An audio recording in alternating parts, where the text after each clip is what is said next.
Very funny man coming to the stage, making his Caroline's debut. Give it up for Ed Ayers, everybody. Give it up for Ed Ayers. Give it up.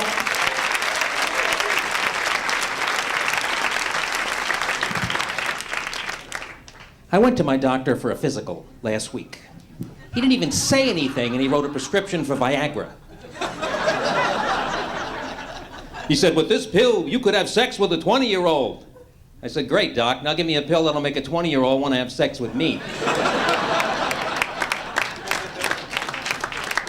And isn't it a bitter irony that Viagra now comes in soft tabs? Going to the doctors has really changed, hasn't it? I mean, you don't even get to know the guy anymore. They've got us all stacked up in waiting rooms, and they've got one guy running from room to room going, you've got gout, you've got hemorrhoids, you owe me a copay. This is not a diagnosis, folks, it's a drive-by. And you know, because of the HMOs, that the doctors have it all figured out that they can only give you 7 minutes of their time and still make money. Isn't that something, 7 minutes? I'm sitting in the waiting room. In walks this woman doctor, you know, about 35 years old, blonde. I got up and walked out. There's no way I could hold in my stomach for 7 minutes.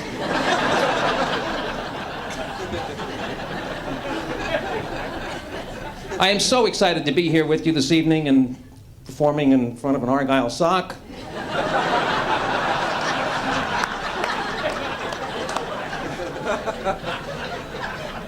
I'm from the baby boom generation. I admit it. Yeah. And thank you very much. Yeah. I know we're getting a lot of crap heaped on us nowadays, right? Yeah. And love us or hate us, you gotta admit we did change things. And we had to do it, right? I mean, the world you're living in today, young people, is nothing like the world we grew up in. I mean, when I was a teenager, we had a Texan as president. We were stuck in a never-ending war overseas. All right, we didn't change that, but we are changing what it means to get older. Do you realize we're going to be the first generation of grandparents that can roll a joint better than their grandkids? Is that a legacy or what? Come on, Tommy, give Grandpa a hit. This stuff is shit, Tommy. It's all stems. It'll give you a headache.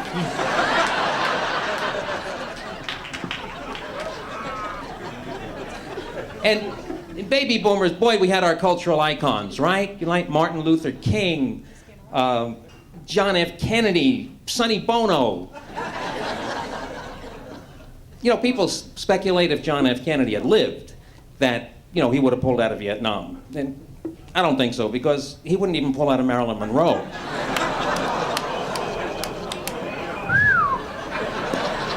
Ooh. And Sonny Bono, you know, he was elected mayor of Palm Springs. And I was out there last year, and I drove into town on the Sonny Bono Memorial Freeway. It's a very interesting road, too, because it dead ends at the town tree.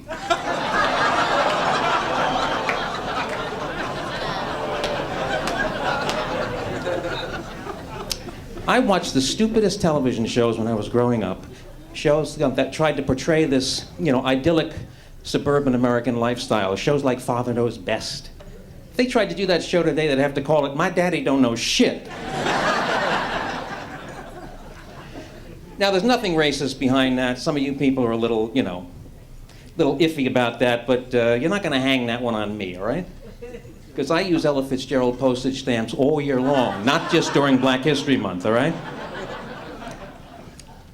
Now, I've come to the conclusion that as you get older, well, let me say it this way. By the time it's your turn to die, you want to.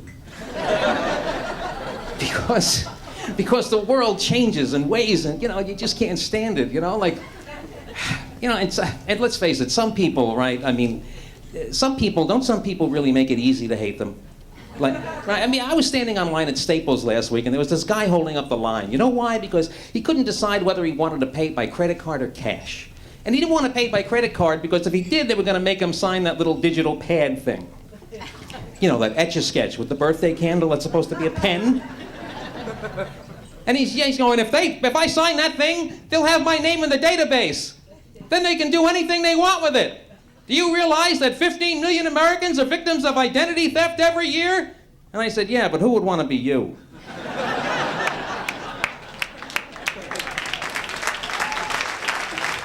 Now, there are a couple of trends that bother me, and let me get this off my chest before I go.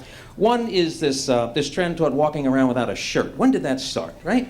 People walking down Fifth Avenue without a shirt. Who said that was all right? I didn't. There's only 3 times when it's okay to walk around without a shirt, folks. 1, you are actually at the beach. 2, you are being held prisoner by the Japanese in the jungle. And 3, you are one of the village people. That's it. And finally, I hate karaoke. You know why? Because they pick the hardest songs to sing, these people. They pick Whitney Houston songs, and they get drunk and slur the words. Listen, if I wanted to hear somebody slur the words to a Whitney Houston song, I'd go hear Whitney sing it herself. Thank you very much. You've been a wonderful audience.